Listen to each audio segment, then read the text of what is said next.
एक बार फिर से उपस्थित हूँ नई खबरों के साथ न्यूज़ मोमेंट की तरफ से और स्वागत करती हूँ आपका न्यूज़ मोमेंट हिंदी में। तो चलते हैं खबरों की तरफ।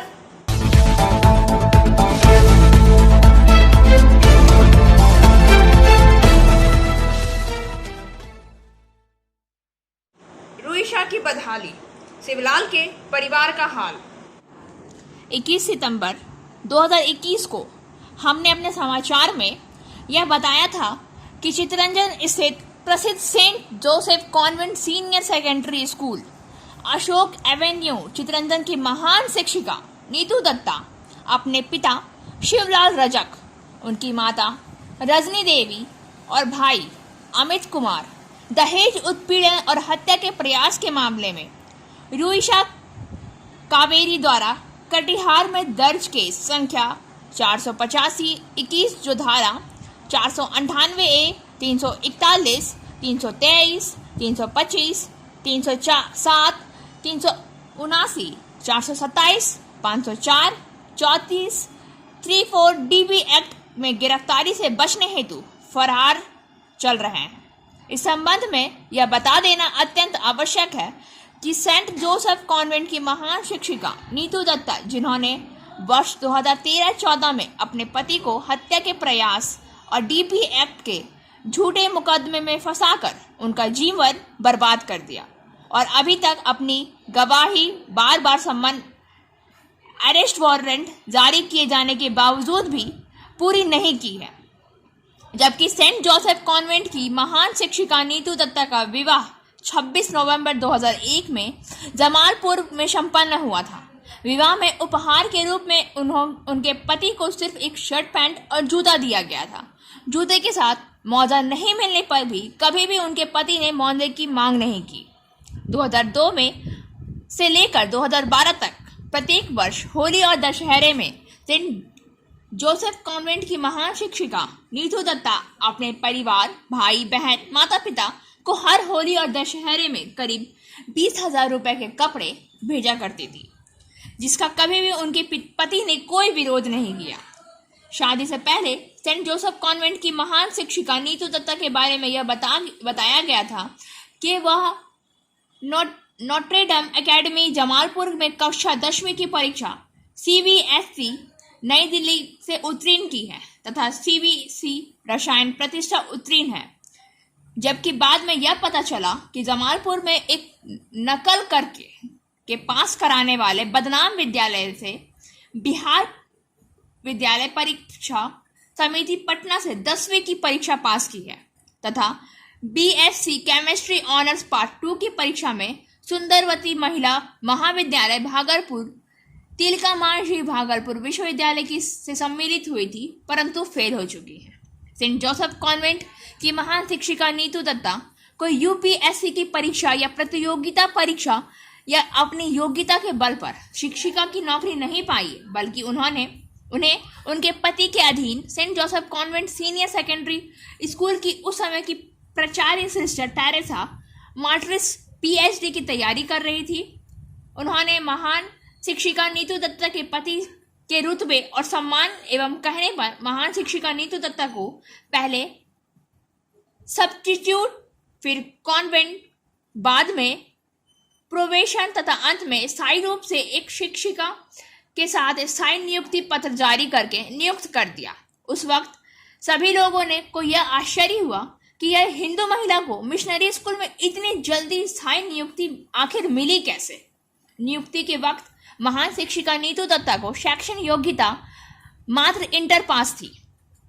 बाद में पति ने BA अंग्रेजी प्रतिष्ठा में नामांकन कराकर खुद पढ़ाकर पास कराया। जहां तक जीजा महेंद्र नरेंद्र प्रसाद के नक्श कदम पर चलने की बात है, इस बात से सभी अवगत है कि इसी चक्कर में महान शिक्षिका नीतू दत्ता अपने पति का स्थानांतरण गोरखपुर से चितरंजन करवाया तथा एक शाम वह अपने जीजा महेंद्र प्रसाद को अपने पति के द्वारा बनवाए हुए कई लाख के गहने देकर रात की गाड़ी से भेज दिया।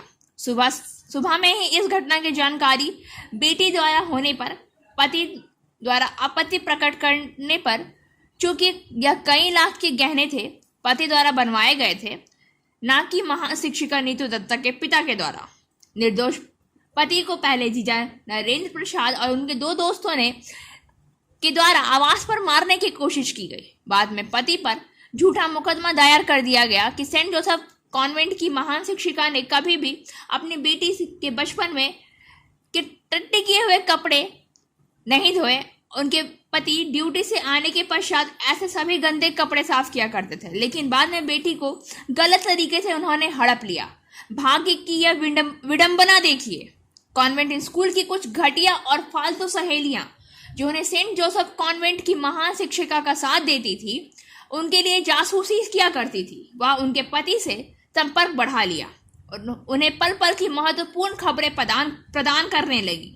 कुछ तो उनके आवास के आसपास ही रहती थी और कुछ उनकी बहुत नजदीकी रिश्तेदार हैं।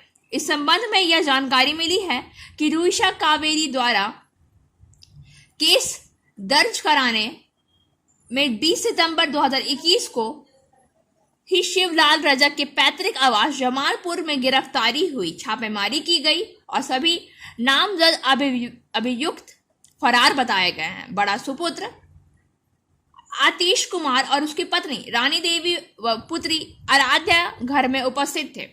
एक और अहम जानकारी मिली है कि महान शिक्षिका नीतू दत्ता ने पति के कई लाख के गहने जो जीजा महेंद्र प्रसाद के साथ मिलकर चोरी चोरी भेज दिए थे, उसे मिलाकर रूपनारायणपुर इलाके में सत्विक अपार्टमेंट के 4th floor, Mahavir colony, Dabur मोड़, रूपनारायणपुर में एक फ्लैट 18 लाख रुपए में खरीदा है। तब सभी अभियुक्त यहीं छुपे हुए हैं। आश्चर्य की बात यह है कि फरार होने के बावजूद भी किस प्रकार महान शिक्षिका Neetu Dutta Saint Joseph Convent Senior Secondary School में प्रतिदिन ड्यूटी कर रही हैं। अभी तक विद्यालय प्रशासन ने उन पर कोई कठोर कार्यवाही करते हुए उन्हें सस्पेंड या रिमूव नहीं किया है, बल्कि प्रतिदिन ड्यूटी करवा रही है। रुईसा कावेरी के पिता विजय बैठा ने यह बताया है कि 23 सितंबर 2021 को कटिहार के माननीय प्रधान न्यायाधीश ने न्यायालय में सेंट जोसेफ कॉन्वेंट की महान शिक्षिका के जमानत हेतु याचिका दायर की गई थी, जिसे माननीय प्रधान न्यायाधीश ने निरस्त कर दिया। आप सभी शहरवासी, मोहल्लेवासी, छात्र छात्राओं और अभिभावकों से अनुरोध है कि ऐसे अभियुक्तों से जिन पर रुईसा कावेरी ने जान मार डालने हेतु, जलाने हेतु एवं 16 मंजिला इमारत से धक्का देकर गिराने के आरोप जैसे केस दाखिल किए हैं, उन लोगों से सावधान रहें, सुरक्षित रहें और न्याय के हित में इन्हें गिरफ्तार कराकर रुईसा कावेरी को इंसाफ दिलाने में मदद करें। एंजल विद्या मंदिर, a sure way to success. We provide class 8 to 10, class 11 and 12, graduation, pass and honors. We also provide all types of competitive classes. For further information, please contact 9932864067, 8116183079. Coal India की सभी अनुषंगी कंपनियों में अव्यवस्थित पड़ी machinery, वाहन बंद पड़ी CSP एवं अन्य धातु के स्क्रैप में अनुचित रखरखाव एवं मिलीभगत से स्क्रैप की चूड़ी के संबंधित में कोयला मजदूर कांग्रेस के राकेश कुमार ने कोल इंडिया के अध्यक्ष सह प्रबंधक निर्देशक को पत्र देकर इस पर कदम उठाने की आवश्यकता जताई है। उन्होंने कोल इंडिया अध्यक्ष के सभी कंपनियों को दिशा निर्देश जारी करने का अनुरोध किया है ताकि राष्ट्र संपत्ति का सदुपयोग हो सके एवं आर्थिक नुकसान से बचा जा सके। उन्होंने कहा है कि कोल इंडिया की सभी अनुषंगी कंपनियों में विभिन्न तरह के मशीनों, कलपुर्जों, पुराने वाहन एवं अन्य विभिन्न धातुओं के सामान कोयलरी एवं ओसीपी परिसरों में अव्यवस्थित खुले में पड़े रहते हैं। कंपनी ने इस तरह के सामानों को बेचने के लिए नीलामी की प्रक्रिया की जाती है, परंतु इस प्रक्रिया में इतना विलंब होता है कि सामान की चोरी नीलामी से पहले ही हो जाती है। कहा कि नीलामी की आड़ में बिक्री किए गए सामानों में से कहीं अधिक सामान ठेकेदारों के द्वारा ले जाए जाते हैं। इसकी रोकथाम के लिए कोई अधिकारी सामने नहीं आता, बल्कि इसमें मिलीभगत की सूचनाएं मिलती रहती है एवं अनेकों बार श्रमिकों एवं श्रमिक संगठनों के द्वारा अनुचित रूप से सामान ले जा रहे ट्रकों को भी रोका जाता है। परंतु प्रबंधक के हस्तक्षेप के कारण छोड़ना पड़ता है। कंपनी का कुछ सामान एवं मशीनें ऐसे भी हैं जो अनुसूचित रख रखाव एवं उपयोग न होने के कारण ही कबाड़ में तब्दील हो जाती है। कंपनी के पास ऐसे सामान का ना तो कोई लेखा जोखा होता है और ना ही उसे व्यवस्थित करने अथवा पुनः उपयोग में लाने की कोई व्यवस्था होती है। ईसीएल के कोलियरी को नदी से बालू पहुंचाने के लिए जेके रोपवे की व्यवस्था की गई है। इसमें लोहे के बड़े बड़े खंभे, ट्रॉली एवं रस्सी लगे हुए थे। धीरे धीरे रोपवे का उपयोग कम होता गया एवं बालू से ट्रकों द्वारा पहुंचाने की व्यवस्था शुरू कर दी। उचित रखरखाव के अभाव में रोपवे का सारा सामान ही गायब होता चला गया, जिसकी कीमतें करोड़ों में थी। इस संबंध में किसी प्रकार की कोई जांच करने की जरूरत नहीं समझी गई। इसी प्रकार से विभिन्न कोलरी में बनाए गए सीएचपी का उपयोग न होने की वजह से उनका सारा लोहा व कोयला रोड करने के लिए साइडिंग में लगे लोहे की पटरियों का लोहा गायब हो गया, जिसकी किसी को कोई सूद नहीं थी। इसके कारण कंपनी को करोड़ों का घाटा पहुंचा, जिसकी कोई चर्चा नहीं की जाती है। उन्होंने कहा है कि हमें इस संबंध में भारतीय रेलवे से सीख लेनी चाहिए, जहां कोई भी सामान व्यर्थ नहीं जाता, उनका कहीं ना कहीं उपयोग कर लिया जाता है, ताकि हमें भी कोई ऐसी व्यवस्था विभाग बनाने की आवश्यकता है जो कंपनी के पुराने सामानों की मरम्मत करे, उन्हें पुनः उपयोग में लाने की व्यवस्था कर सके और जो सर्वथा अनुपयोगी हो उसे सही समय पर बेचने की व्यवस्था करे। उन्होंने यह भी कहा है कि सोचने वाली बात तो यह है कि विभिन्न कंपनियों के स्क्रैप की सुनियोजित तरीके से चोरी करवाने वाले कबाड़ियों का आर्थिक विकास हो रहा है, जबकि कंपनियां घाटे में जा रही हैं। सफलता की शुरुआत सिर्फ मोशन के साथ। Motion open scholarship test for class 7th to 12th student. Get up to 50% scholarship for session 2021 to 22 at Durgapur. And for more details, please contact 9434-8222। Jamuria Akhalpur bridge के चौड़ीकरण के विषय को लेकर आसनसोल के पूर्व मेयर जितेंद्र तिवारी मिले पूर्व मंडल के अध्यक्ष हैं।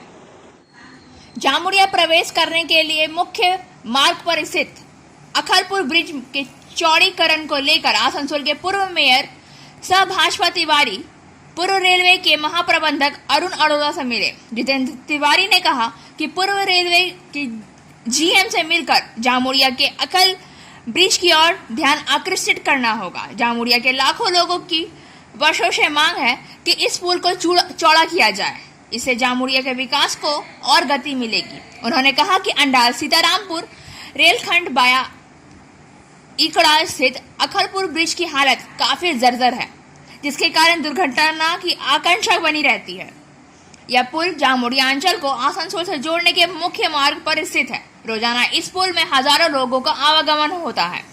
वर्षों पहले इस पुल का निर्माण हुआ था। रेलवे की ओर से इस पुल को विकसित करने के लिए इस अंचल में विकास की गति और तेज करनी होगी। महाप्रबंधक ने डीआरएम को इस संबंध में आवश्यक कदम उठाने का निर्देश दिया है। Biofina, drink healthy, stay healthy. देश का पानी देशवासियों के लिए। For trade enquiry mail care@rkmgroup.in। Call toll free number 1800-258-7060। स्थानीय महिला चिकित्सक सुदेशना मंडल ने सभी मरीजों से कहा कि वह कल 10 बजे के बाद इलाज के लिए आएंगी। अब हम नहीं देख सकते हैं। तब सबसे अच्छे ग्रामीण और डॉक्टर के खिलाफ बात की घटना की खबर लगते ही स्थानीय ग्राम पंचायत के उप प्रधान पार्थ सारणी मुखर्जी अस्पताल का ताला खुलवाकर चिकित्सक की सहायता से चिकित्सक के पास पहुंचे। पार्थ बाबू ने कहा कि पिछले कुछ समय से केरी जोरोस अस्पताल में इस तरह की शाम हो रही है और आज शाम 45 साल बीत चुके हैं, लेकिन ऐसी कोई घटना नहीं हुई और आज शाम से इलाज का लाभ किसी को नहीं मिल रहा है। পেশেন্ট নিয়ে ডাক্তার দেখাতে এলাম, ওনাকে বললাম দিদি এনার অসুবিধা আছে, তো উনি বলছেন সকাল 10টা ছাড়া আমি দেখব না। কে বলছে? ওই ডাক্তার, যিনি ডাক্তার আছেন ওনার নাম তো আমি জানি না, হ্যাঁ। তো উনি বলছেন সকাল 10টা ছাড়া দেখবো না। তো আমি এখানে দাঁড়িয়েছিলাম আধ ঘন্টা, যে যদি দেখেন উনি তো একটু পরে যাব, হয়তো ওনার অসুবিধা থাকতে পারে। তো উনি আধ ঘন্টা সমানে এইখানে পায়চারি করে ফোন করেই এসে, তো আমি বললাম আপনি ফোন করার আপনার সময় থাকে তো 5 মিনিট একটি পেশেন্ট দেখার সময় হয় না? উনি বলছে এমার্জেন্সি পেশেন্ট ছাড়া আমি দেখতে পারবো না। তো এমার্জেন্সি কোনগুলো?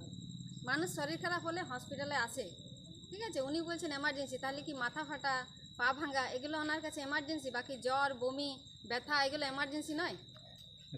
তো আপনি ওনাকে ভালো করে জিজ্ঞেস করুন যে এমার্জেন্সি কোনগুলো, আর উনি কোথা থেকে ডিগ্রি নিয়ে এসেছেন যে এখানে হসপিটালে এসে বলছেন আমি হসপিটালে সকাল 10টা ছাড়া দেখবো না। এটা কি নতুন নিয়ম শুরু হয়েছে কালেজড়া হসপিটালে? আপনারা তো লোকাল, এর আগে কি আমরা এরকম local। হয়েছে? না, আগে এরকম কখনো হয়নি। Recent হচ্ছে এখন। হ্যাঁ।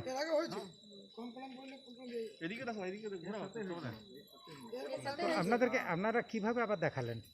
আবার দেখালাম, পুলিশ এলো, পুলিশ এসে, আমার একটা চেনা অফিসার ছিল, আমি একটা সরকারি পদে চাকরি করি, তো ওনার সঙ্গে আমার পরিচয় আছে, তো উনি বললেন দিদি আমি আপনাকে দেখিয়ে দিচ্ছি।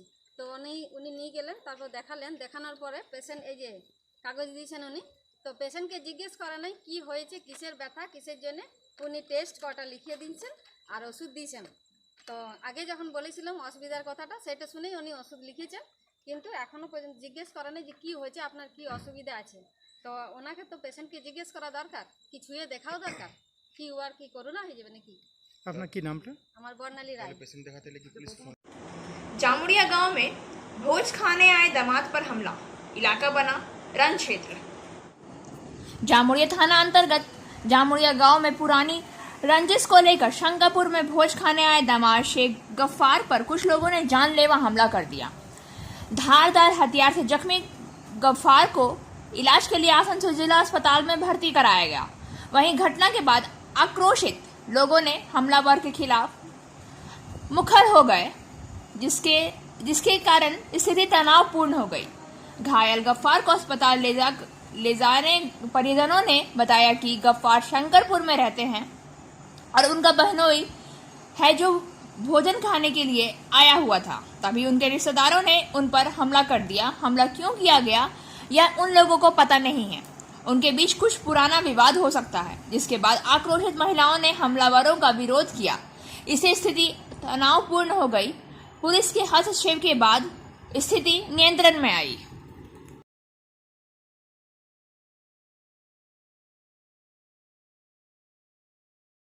आसनसोल नगर निगम आलोचना हॉल में फन का आयोजन।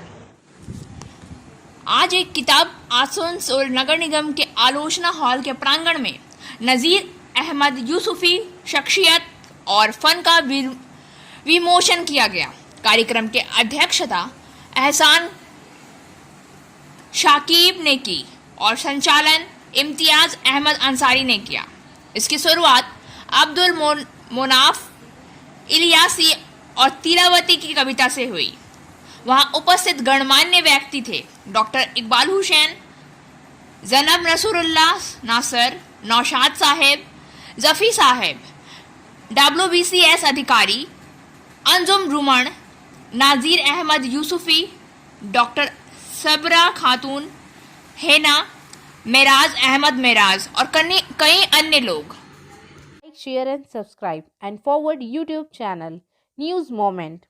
For more details and for advertisement, contact editor 956383.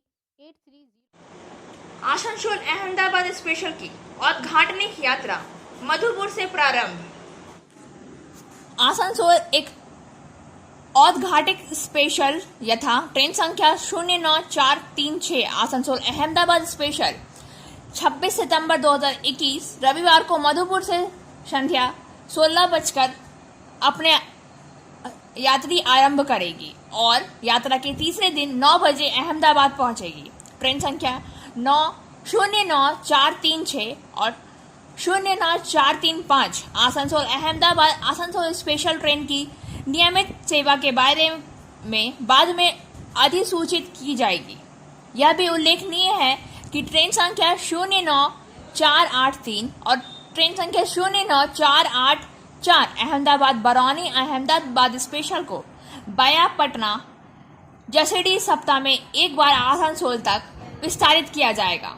Train संख्या 01428 जसीडी पुणे स्पेशल की औद्घाटिक यात्रा जसीडी से प्रारंभ होगी।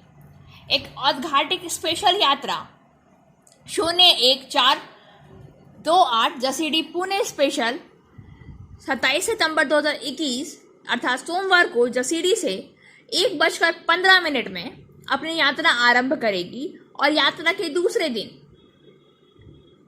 23 बजे पुनः पुणे पहुंचेगी। ट्रेन संख्या 1427 और 01428 जसीडी पुणे जसीडी स्पेशल ट्रेन की नियमित सेवा के बारे में बाद में अधिसूचित की जाएगी। ट्रेन संख्या 06398 Jasidih Vasco da Gama special की औद्घाटिक यात्रा जसीडी से प्रारंभ होगी,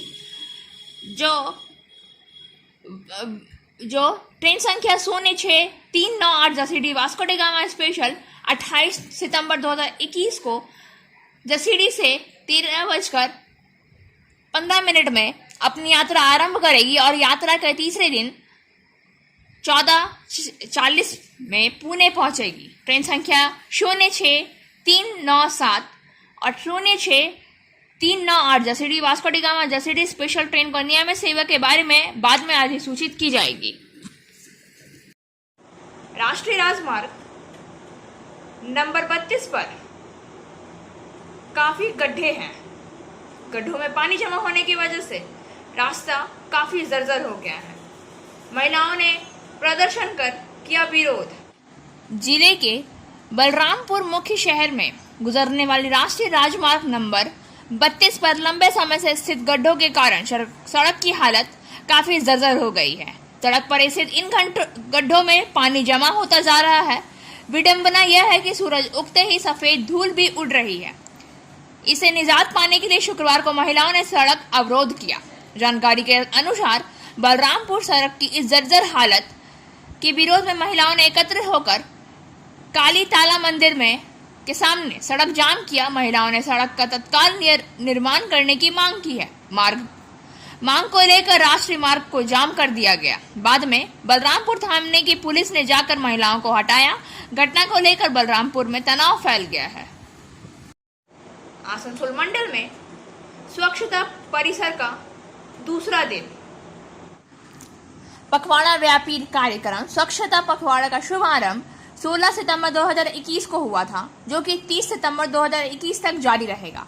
आज 24 सितंबर 2021 को स्वच्छता परिसर दिवस का दूसरा दिन के रूप में पालन किया गया है। इस कार्यक्रम के दौरान आसनसोल मंडल के अंतर्गत ट्रैफिक, रेलवे कॉलोनी, आसनसोल अस्पताल, रेलवे कॉलोनी, आसनसोल अंडाल, सीतारामपुर, बड़ाकर, कुल्टी, मधुपुर, मुगमा स्थित रेलवे कॉलोनियों में गहन साफ सफाई और कूड़ा करकट निपटान अभियान चलाया गया।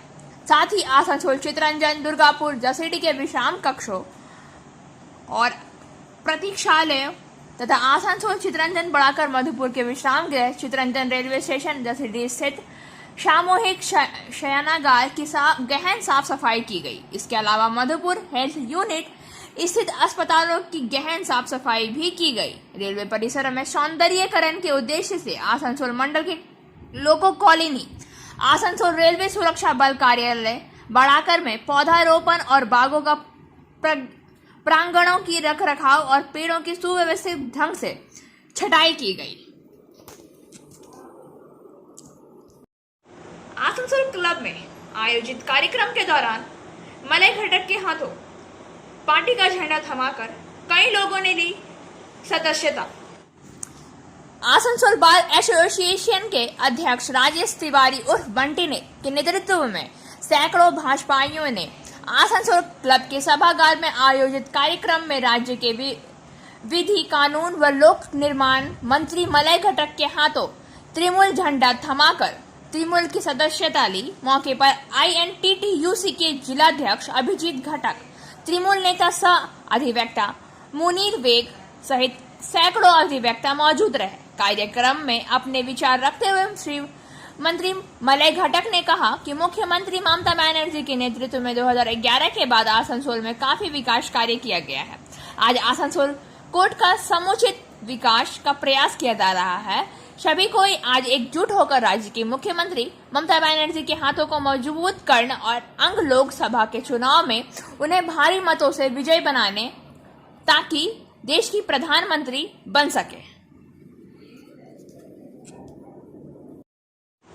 आसनसोल स्थित एडीडीए के गेस्ट हाउस में हुई बैठक। सेंट्रल रोड आसनसोल स्थित एडीडीए के गेस्ट हाउस में हुई बैठक में मंत्रिमंडल घटक आसनसोल नगर निगम प्रशासक अमरनाथ चटर्जी और नगर पालिका के अन्य अभियंताओं ने भाग लिया। पता चला है कि बैठक में शहर के विकास पर चर्चा हुई है। बैठक के अंत में आसनसोल नगर प्रशासक अमरनाथ चटर्जी ने कहा है कि आसनसोल शहर में यातायात की भीड़ को कम करने के लिए आने वाले दिनों में 4 पुलों का निर्माण किया जाएगा। नाली सहित अन्य सुविधाओं पर विचार किया जा रहा है। रानीगंज थाना के पंजाबी मोड़ में पुलिस ने छापेमारी करके मोटरसाइकिल चोर सरगना को गिरफ्तार किया। शनिवार को पंजाबी मोड़ पुलिस ने गुप्त सूचनाओं के आधार पर रानीगंज रोनाई क्षेत्र के ईदगाह नईम शेख नामक आरोपी को गिरफ्तार किया है। आरोपी ने पुलिस के सामने कबूल किया है कि अलग अलग स्थानों से 10 मोटरसाइकिल चोरी करके अपने घर में छुपा रखा था। पुलिस ने उसके घर से 6 मोटरसाइकिल बरामद की है। पंजाबी मोड़ पुलिस प्रभारी शोमेन बैनर्जी ने बताया है कि बहुत दिनों से मोटरसाइकिल चोर सरगना के ऊपर नजर रखी जा रही थी। गुप्त सूचनाओं के आधार पर यह मालूम चला है कि चोरी की गई बाइक आरोपी किसी को बाइक बेचने जा रहा था। पुलिस ने आरोपी के घर में छापेमारी करके कई मोटरसाइकिल बरामद किए हैं। जब घटना की छानबीन चल रही है तो बाइक चोरी में और कौन कौन लोग शामिल हैं उसकी सघन जांच की जा रही है। और अब बारी है आज के एसएमएस ऑफ द मोमेंट की। Without losers where would the winner be. हारने वाले के बिना विजेता कहाँ होंगे। खबरों का सिलसिला यहीं समाप्त होता है। अब वक्त हो गया है आपसे विदा लेने का। आज के लिए बस इतना ही। अब हमें दीजिए इजाजत। हमारे वीडियो को लाइक करें, चैनल को सब्सक्राइब करें और आगे की अधिसूचना के लिए घंटी वाले आइकन को पुश करना ना